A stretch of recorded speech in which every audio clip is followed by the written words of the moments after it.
With some momentum coming off their strong Week 3 performance at Colorado State, the Colorado Buffaloes will welcome the Baylor Bears to Folsom Field this Saturday for their Big 12 Conference opener. Welcome in, everybody. My name is Dean Frank. This is my co-host, Oscar Gonzalez Moore, and welcome to Buffs Banter presented by Believe Network.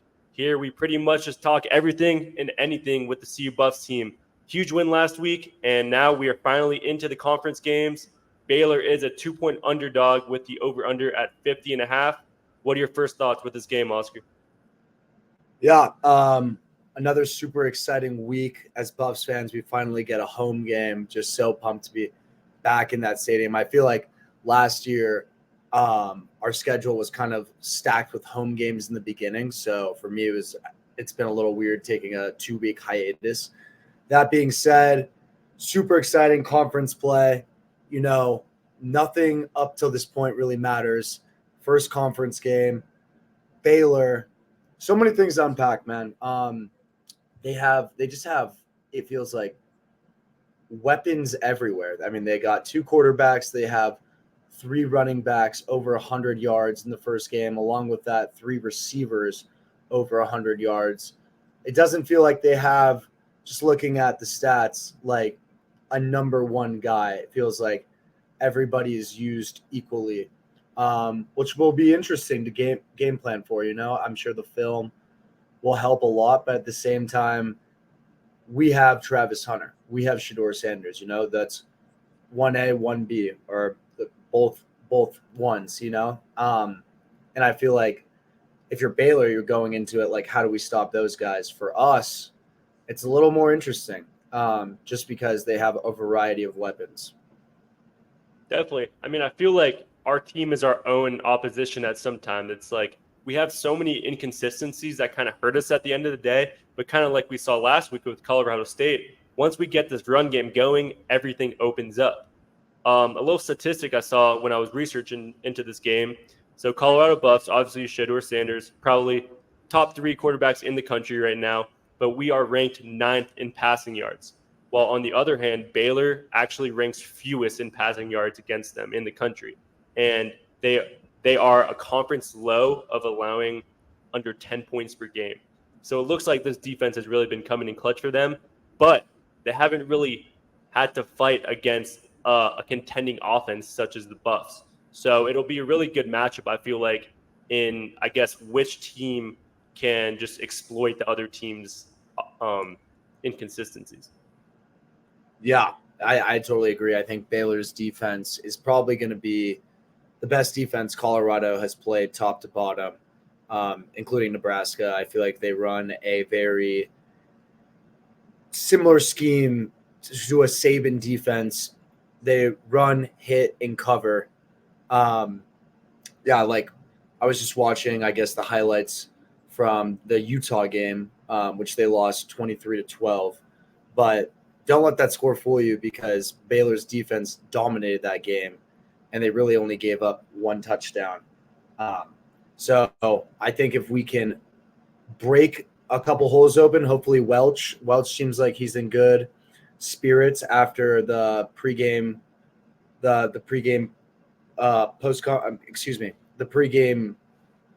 conference or chat, I guess, with the media. And we really need to find ways to exploit their front 7. Definitely. I mean, I think just looking in the general schemes of things, this is the Big 12 conference opener. It's a huge game. I mean, I know every single week we say, like, must win, like this game means so much. But I think as the season goes on, each game is just going to even mean more in the general scheme of things, because we lose this game, like, that just shapes how we're going to play in the Big 12. Baylor, like, there's no other way to say it, that, like, this needs to be a winnable game because we are going to be playing better teams in the conference. Baylor is definitely a winnable game. I think right now they've updated Colorado to actually be ranked 10th in the conference, and Baylor right behind them at 11th. So especially with the spread as well, just being 2-point favorites, I mean, it's really a 50-50 game. I think we have a big advantage being home at Folsom Field. I mean, we are probably one of the best student sections in the country. Even if there are people on the bandwagon, like, we're sold out every game out here. So being home is definitely going to help. And, I think we got to just keep this momentum going forward as we just keep playing these conference games because, like I said, it's not going to get easier. But, yeah, let's focus on what went well last week. So, obviously, the run game. Dallin Hayden, our running back out of Ohio State from last year, he has been banged up last game, and I believe he's day-to-day right now. I think it could be interesting because, like you said, we did see Micah have a good game last week. I definitely think we should keep him and start him and kind of play him off if Hayden is healthy as 1B.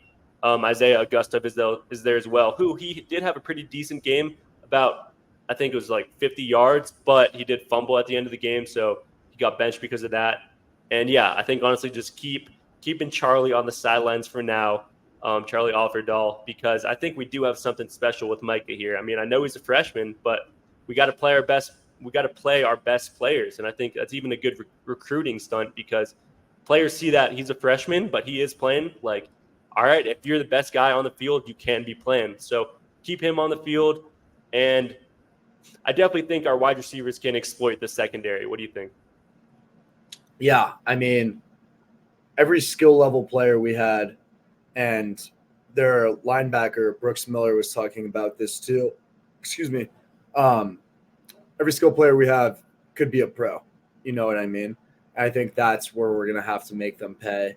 I honestly don't think their safeties are going to be able to catch up with the likes of Hunter, Shepard, Wester, Horn. It's just too much. You know what I mean? And to your point about the running backs, it's so interesting, man. Like, just thinking about the NFL, why do running backs never get paid? Because they're so inconsistent, There's like a cycle of running backs. And also, if you have a good scheme, you should be able, like, I'm a 49ers fan, but the Niners run the ball so well, man. We saw CMC's out with an injury. Elijah Mitchell is on IR. So their third string, Jordan Mason, comes in first start, runs like 100+ yards, Next man up. Exactly. Next man up. And for Boulder, the issue was there was no man. You know what I mean? And I'm sure, like, I said this on the podcast last time, Prime was probably promised some other running backs that we got through the portal, like some playing time. Like Welch comes in as a freshman. I think he's expecting to learn a lot. But like you were saying, if he's the best guy right now, well, damn be it, Get him in the ball game. I love seeing that guy run the ball. He runs hard. He's hard to tackle and will run through contact very well. And that's, I think, what we're going to need, some aggression, because this Baylor defense, as we were just saying, is nasty. Yeah, the game script is a little interesting because I think it's going to be raining, actually, and it's a night game. So I'm kind of surprised that the over-under's at 50. I feel like that is a little high, especially for this Baylor defense, to be playing like they have. Are we going to see another Shedeur huge game, though, on offense? Are we going to see another 400-yard multiple touchdown game, or do you think it'll be more in the trenches, running down each team kind of just forcing each other turnovers? Because I have a feeling it's going to be an ugly game. Yeah, it's definitely going to be a dogfight. It is interesting. I keep going back and forth on the over-under, if that's like a good – I guess like Vegas probably hit it right on the head. Like, I bet it's going to be within like 5 points of that, either over or under.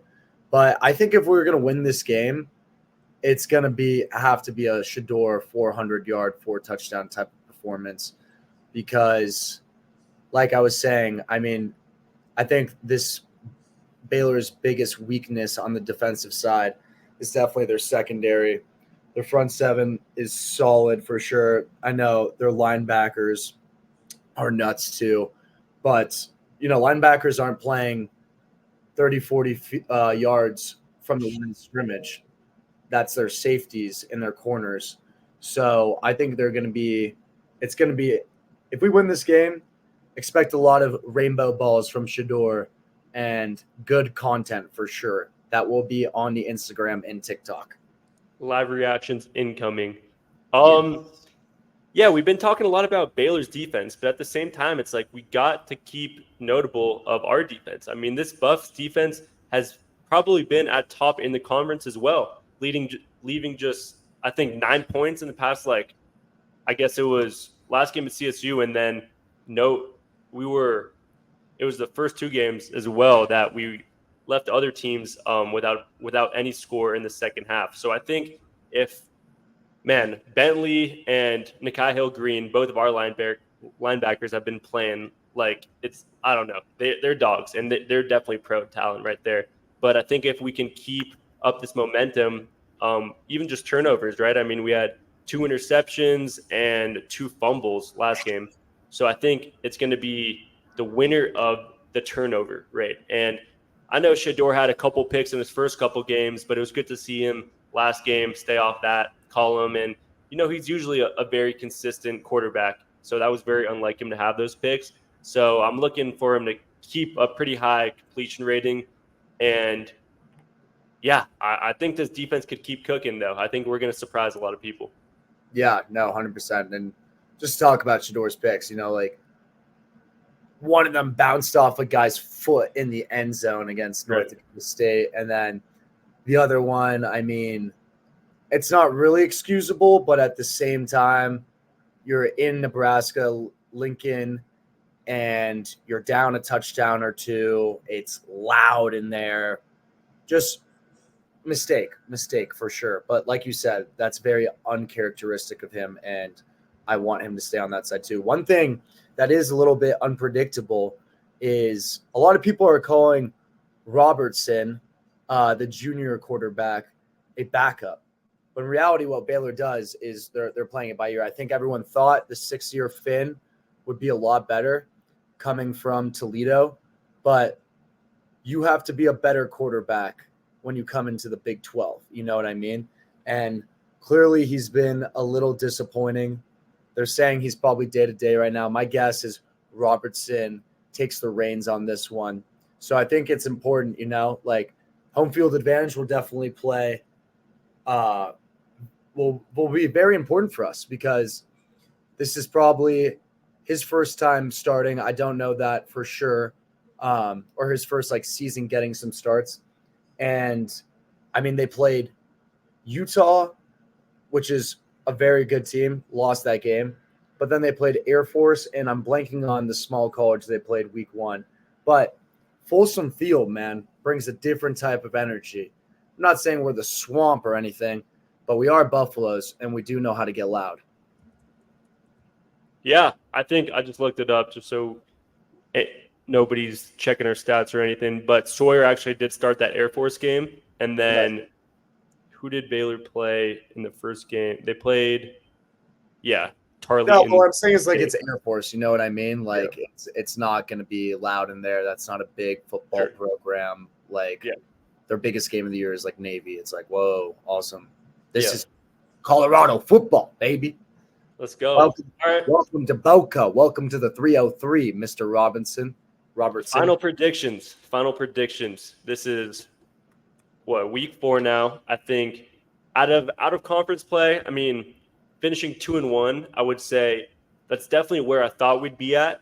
I kind of had a feeling we would lose one of the Nebraska-Colorado State games. So I think we're in good shape right now. But kind of like I mentioned earlier, it's starting in this conference is we got to keep the momentum going because we win these next couple games, it'll be shown that we are one of the top teams in the Big 12 conference, and vice versa. We lose on Saturday. It's gonna be a tough road to get back up to the top.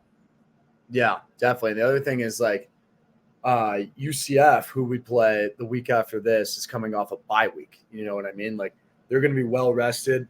If we lose this game, it's going to be tough to gain that momentum and energy back, especially going into Florida, them knowing they have all the momentum going for them. I think, though, we're doing final predictions for the game. Was that what you're getting at? Yes, sir. Let's run it. All right. One thing I will say, my play of the day is first half over. I think it's 24.5. Depending on I like it regardless if it's raining or not. Forecast has been showing different things, but it's supposed to rain. Anyways, my final score prediction is 27-21 Buffs. So the over would be hitting and the spread would be hitting. I believe. Okay, sweet. I'm gonna go 21-18 with the under hitting, but our spread hitting by 1. That 2 is it's a weird spread. I feel like a home team should have at least 3 if they're the better team anyways. So like I'm gonna take 3 points.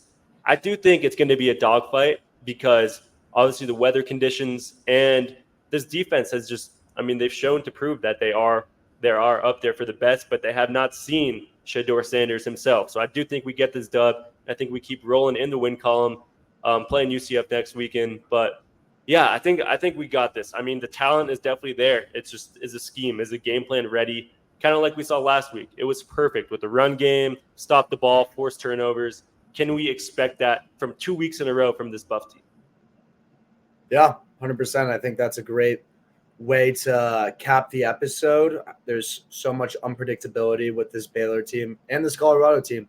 So I'm done talking. I'm ready to go watch the game and come back to you guys with our post-game thoughts. Yes, sir. We were here every week, pregame and post-game.